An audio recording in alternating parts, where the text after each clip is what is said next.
And welcome back, guys. This is the Thinking Gamer here with For the Wins at ftwins.com, hitting you up with another campaign brutal video walkthrough. This time is mission number 6, the Devil's Playground. I'm going to be showing you guys what you need to do here to beat this on brutal. Now I want to give you a quick breakdown of the mission objective. The mission objective is, of course, to mine those 8,000 minerals that you need to complete the mission. However, there's one little catch. You have this lava flow that rises up, as you see, and covers the lower areas every so often. It doesn't happen too often, but it happens enough that you need to be cognizant of when it does happen and pull your SCVs and any other units you might have on the low ground up to the high ground before the lava comes in.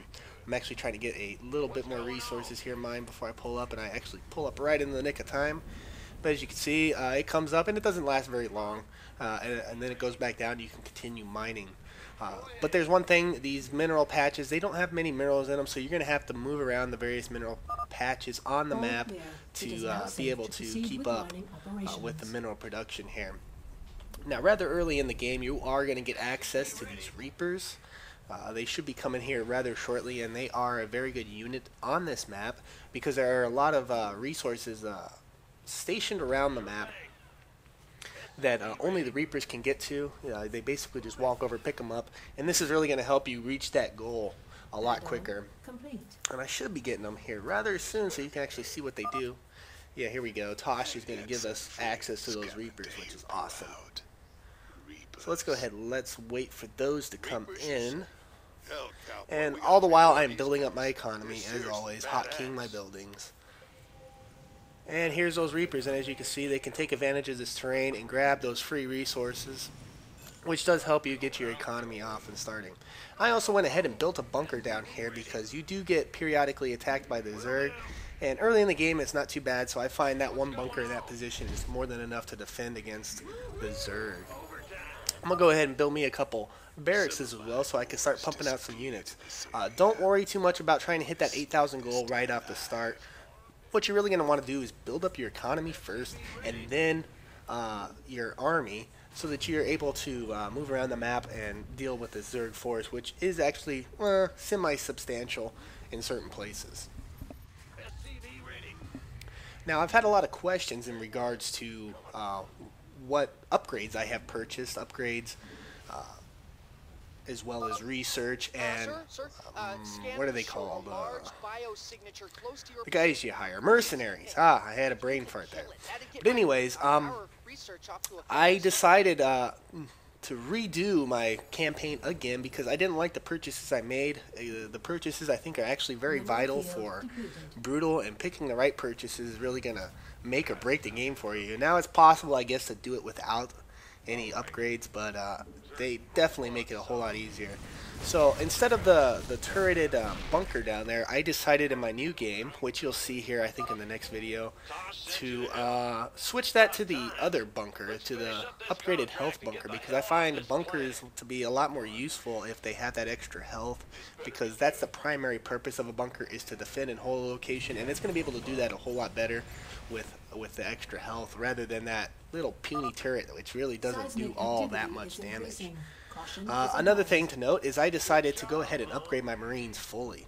I got the health and the stim pack for them because they're one of the units in the game that you actually use almost every single mission, which is hard to say for a lot of the other units. So I went ahead and upgraded those Marines.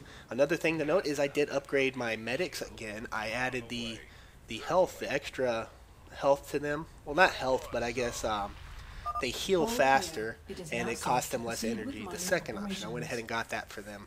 And I also decided to upgrade my Fire Bats armor because that really turns them into a tank unit. They can really tank a lot of units. You throw some Fire Bats out in the front and they're going to be able to soak up a lot of damage with that extra fire, with that extra armor upgrade, which I think is a lot more vital than their flaming upgrade, at least at start. And I don't even know if I'm going to pick that up yet. It all depends. I'm going to kind of situationally purchase stuff as I need it and only when I need it. But that's what I have purchased so far. I'm thinking about upgrading my bunkers. I'm not sure just yet, but if I do, I'm definitely going to go with the range first over the bunker capacity. I think the range is really helpful on some maps, but there's not too many maps where you're going to use a whole lot of bunkers, so at least not initially. So I'm going to hold off on upgrading them for now. I'm going to get me down a couple more barracks here so I can really pump out some units. I've got some money coming in, so I just want to get these units out, get a good variety of units, get some fire bats, get some marines, get those medics out, and keep on mining these resources. Here's the coordinates of the nearest mineral nodes. You scared me. Of course, you want to stay on top of your economy. You want to keep on getting those supply depots up so that you don't get supply blocked. And you want to also continue upgrading your units. You want to get that engineering bay down, and you want to start upgrading your weapons and your armor, because that is really going to help. And do not forget to use these mercenaries. These mercenaries are actually very excellent units, and they come in rather quickly. You don't have to wait for them to construct. You get the money, you build them. They're very strong, and they're very cost effective. So go ahead and use those mercenaries. As far as the mercenaries, I decided not to get the Marauders. In this one, I do have the Marauders. I decided not to get the Marauders, period. Now in my new game, I decided instead to go ahead and get the War Pigs, the Fire Bats. And I think they're a much better and more versatile unit, at least in the multiplayer campaign. As you can see, I ran out of minerals, so I'm going to go ahead and lift off and move on down to another gold mineral patch here. And I'm just going to continue building my forces up, and I'm going to move those forces down to wherever my command center is to defend against any kind of Zerg aggression, at least for now, until I can get some bunkers up later to defend these two key points that I'm going to show you here. Now we should be having another lava rise, so I'm just going to pull my units up here, and I'm going to leave that command center hovering there where it can just hover above the lava and not take any Lava damage. surge imminent. Evacuate low ground immediately.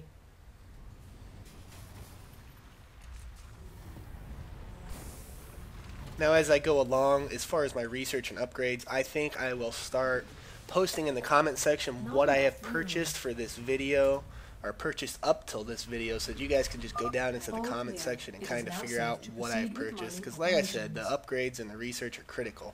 Depending on what you pick, it can really change the strategy of these games for you, and either make it more difficult or easy on some missions. So it's not just something that you want to haphazardly pick and not know what you're picking. You definitely don't. You want to stay away from the gimmicky stuff, you know, like the supply depots that drop out of the air. Yeah, that seems pretty cool, but at the same time, compared to its counterpart ability, it pales in comparison. So this is one of those locations I'm telling you about where the Zerg are going to attack from. This ramp here, and there's another ramp I'm going to show you where you're going to want to build some bunkers and just kind of hold that position. If you're able to hold those two positions, you're going to be able to hold off these Zerg attacks, and you're going to be able to mine in relative peace, while you're able to build up an army as well that you can use to go out and start clearing out some of these Zerg bases. So I'm going to go ahead and load these up and go ahead and build a missile turret, because there are some mutalisks in this map, and they do use them to attack these bunkers periodically. So I'm going to continue building my units, keep building my economy, and keep mining these guys. As soon as that's out, I'm going to just move it down to the next one. There's actually two more out here in the open before I have to start dealing with the Zerg base. So I've got plenty of time to get my units built up here and get my economy rolling. I want a decent sizable force so that I can just kind of push through their base. Ready to fry. Mineral field completed. Move it. As you can see, I've got those bunkers constructed over there, and now I am out of minerals, so I'm going to lift off and bring it over here. You scared me. Go ahead and bring my guys over here. I should be getting close to another lava rise. I don't think it's just yet, but I might have some time to actually do a little bit of mining here before I got to pull these guys back off to safety. The other area that you want to build this bunker defense little area here is right up here, up this ramp. If you put bunkers on this ramp and the other ramp, you're going to be able to stop any kind of Zerg attacks on your main base and anywhere else. And as you can see, there are other Reapers hidden around the map. You just have to go find them, and they'll immediately join you. And then go ahead and grab those free resources, because they're really going to help you out, boost up your economy a little bit, and then later on they're really going to help you reach that 8,000 minerals. As you can see, the seismic activity is back, and we are having the lava rise. So I'm just going to pull my units out of the low ground and bring them up here, and I will go ahead and build my bunkers while I wait for that to subside, as well as my missile turret. like I said, you guys are going to be wanting to use your hotkeys in your control groups for sure, because it's going to be very essential for you to be able to maintain enough actions per minute to actually be viable in some of these later brutal missions where doing multiple actions is really necessary to be able to complete the mission. So do get in the habit of using your hotkeys and your control groups. I'm going to go ahead and land this command center here and begin mining these minerals. I do have the bunker constructed, so I'm going to go ahead and throw some marines in this one, and this one should be up very shortly as well. Go ahead and throw some marines in that one. And I got more marines back here, so I'm going to go ahead and pull them out and bring them on over. Base is under attack.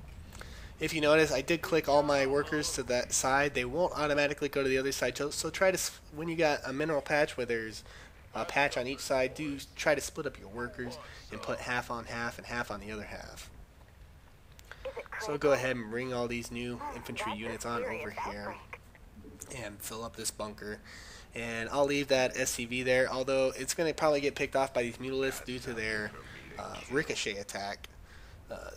But one thing I have learned that is very useful in the campaign that I didn't know while I was playing this, but I actually read it on the forums recently, is that you can put an SCV inside a bunker and it will repair it. As long as you have auto repair on, it will repair it from within the bunker. I don't think this works on multiplayer, but it does, from what I understand, and reading the post, it does work in the multiplayer version. So I might be doing that here in the near future, and that alone might be a reason to purchase that bunker capacity upgrade so that you could throw 2 SCVs on the inside of that bunker and it just basically auto repairs. That would be very cool without having to worry about your SCVs getting picked off or taking splash damage or anything like that. So I'll definitely try that in my next videos and definitely let you know if it works, because that would be definitely cool. So I'm going to go ahead and pump out some more Reapers because these Reapers are pretty cool. They do some extra damage towards these lights, and I'm almost out of minerals here. But there is fortunately another mineral patch that will be protected by these bunkers, and until then I should be able to mine that out. And then by that time I'll have this Zerg base up here cleared out where I can